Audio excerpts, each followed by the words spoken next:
So ayun po, nag-arkila po kami ng kayak. Tapos ihatid muna ni Ayon yung dalawa dun sa kabilang pangpang. Ayan.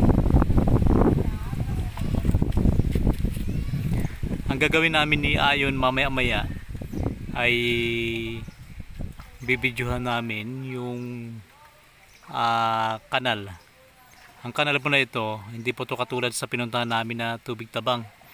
Ito po ay magkahalo ang tubig tabang at tubig dagat. So babaybay namin ni Ayon mamaya-maya kung gaano nga ba kalawak itong kanal na ito. At upang malaman natin yung mga kwento-kwento kung totoo nga bang mayroong buwaya sa lugar na to. So ayun si Ayon.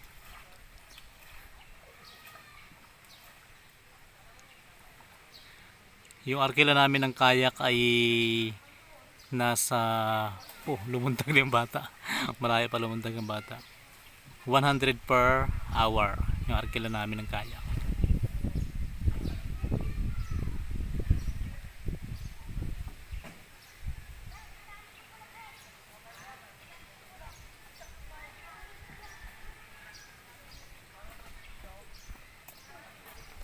So ayun na, pabalik na si Ayon. Hintayin na lang natin.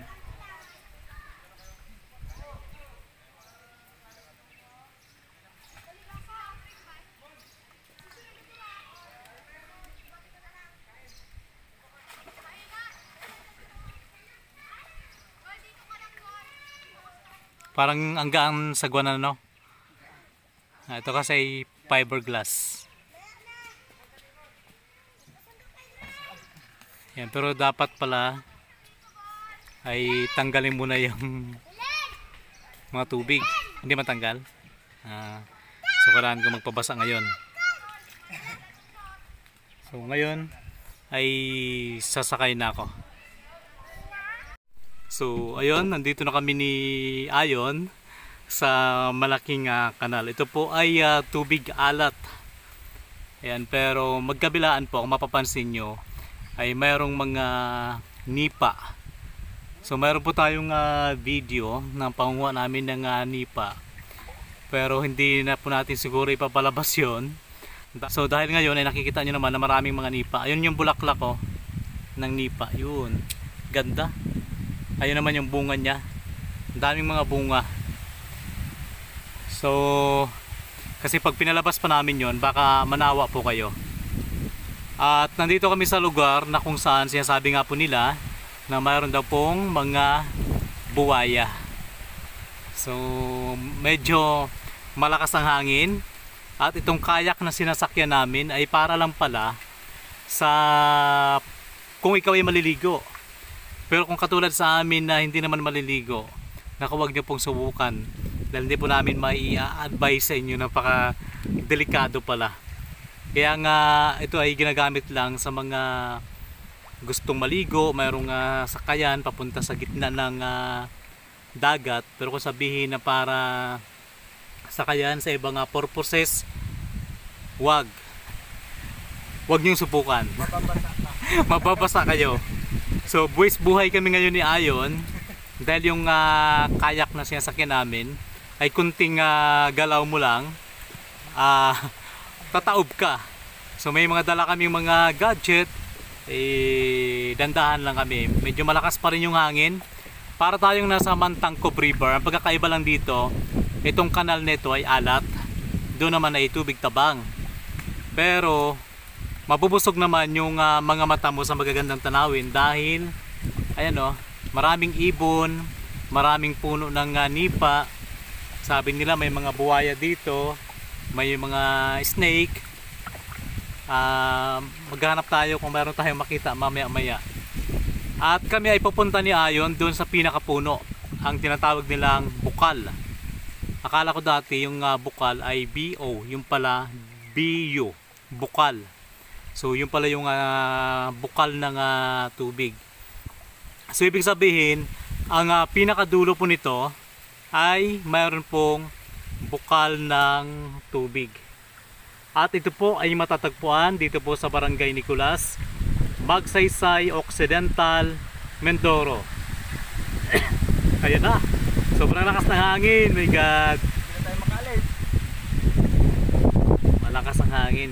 Mas pabor po pala pag pa baba.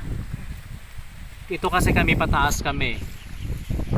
So yung nakikita nyo na may kulay puti na yon, yun po ay hanging braids na matatagpuan sa bukal o spring.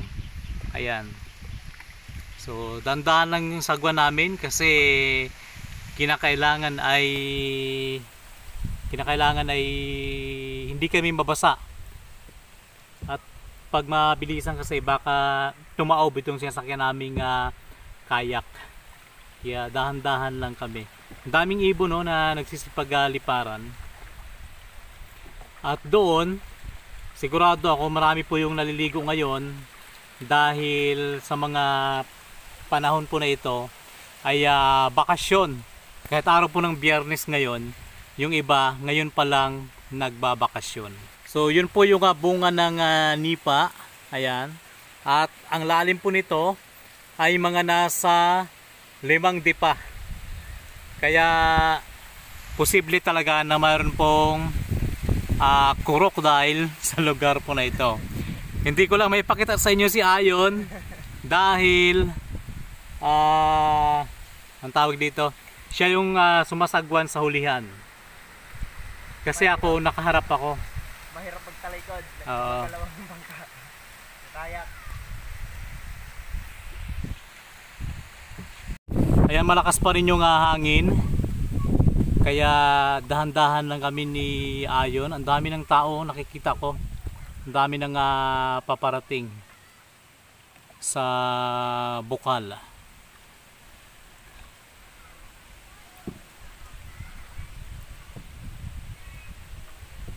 Ang ganda talaga oh. Ayan po, sa mga bago pa lang po dito sa atin po YouTube channel, huwag niyo pong kalimutang mag-subscribe at pakipindot po ng bell button para lagi po kayong updated sa mga video na atin po ina-upload araw-araw. Kasi kami po ay nag-upload ng mga kakaibang video. So yun, meron pong nagkakayak din. Diretso na tayo doon yun sa pinakadulo. Meron pong mga naliligo. So dito po sa ilalim, marami pong mga tinatawag nilang kabibi. Ayan. So ayan po, may mga nagsasagwan. Marami pong mga naliligo. So yun po yung hanging braids. Dito nakikita ko na yung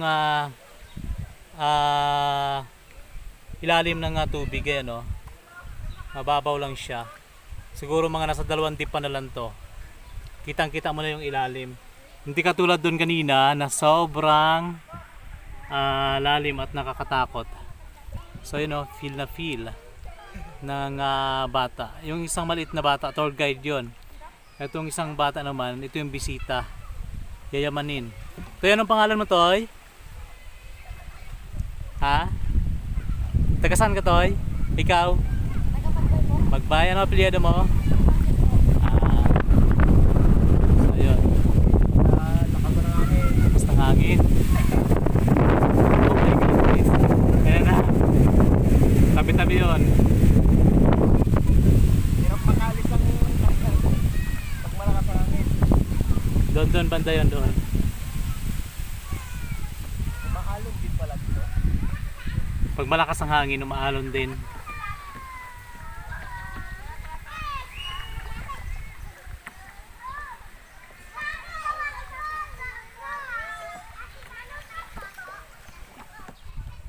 So ang ganda din ng mga rock formation nila dito. O maraming isda, yun. Ay dito malalim ulit. No? Matakot. Baka biglang may daming isda. Tabi-tabi po. So yung lugar po na yan ay tubig tabang. Ayan. Nagsasalubong po yung tubig tabang at tubig dagat. So yun po. Medyo maingay lang dahil maraming bata. So hindi na kami makaalis. Ang tubig po dyan galing oh. Ayun. So iniinom po yung tubig. Dito sila kumukuha yung mga nasa ibaba. Dito kumukuha ng tubig tabang.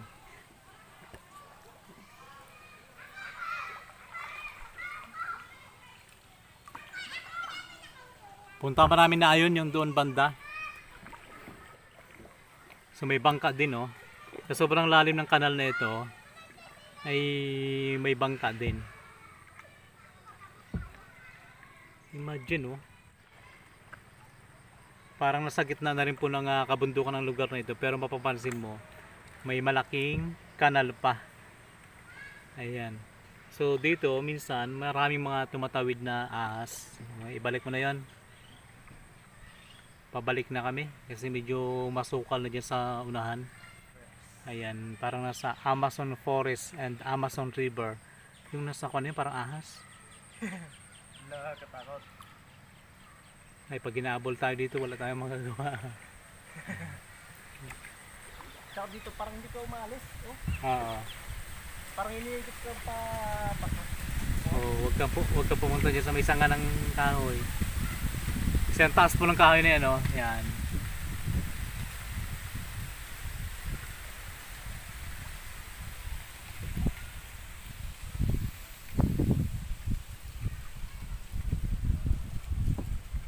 Ganda ng lugar na ito. Kahit po siya gubat, pero mapifeel mo yung ganda niya.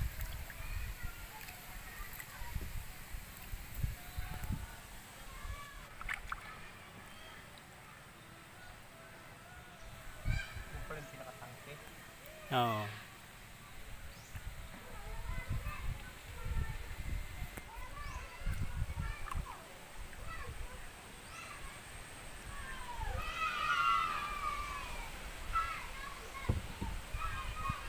So ayan, ito na yung tubig niya. So ito po yung bukal. Dito po kumukuha sila ng tubig na pang inom. So ayun si Ayon, ihatid niya po yung kayak doon po sa kabila. Ang tanong, paano kaya makabalik si Ayon papunta dito? So yun. Pwede naman siguro yun na doon lang. Sabi mo sa kanila. Sige.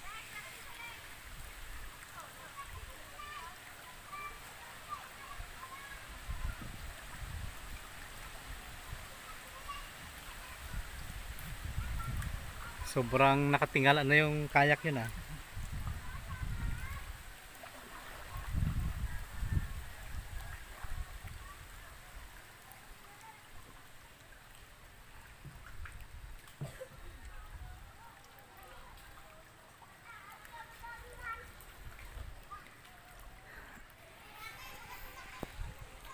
So ano si Ayon. Sobrang ganda oh.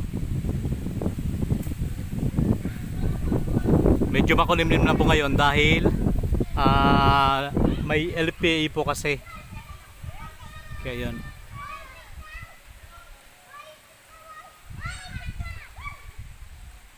So yun, sinundo na si Ayon ng may-ari ng kayak. So yun po, maraming salamat sa pagsama niyo po sa amin at sa mga bago pa lamang po dito sa atin pong YouTube channel. Huwag niyo pong kalimutang mag-subscribe at pakipindot na rin po ng bell button para lagi po kayong updated sa mga video na atin pong ina-upload araw-araw. So muli, maraming salamat and God bless. Bye bye guys!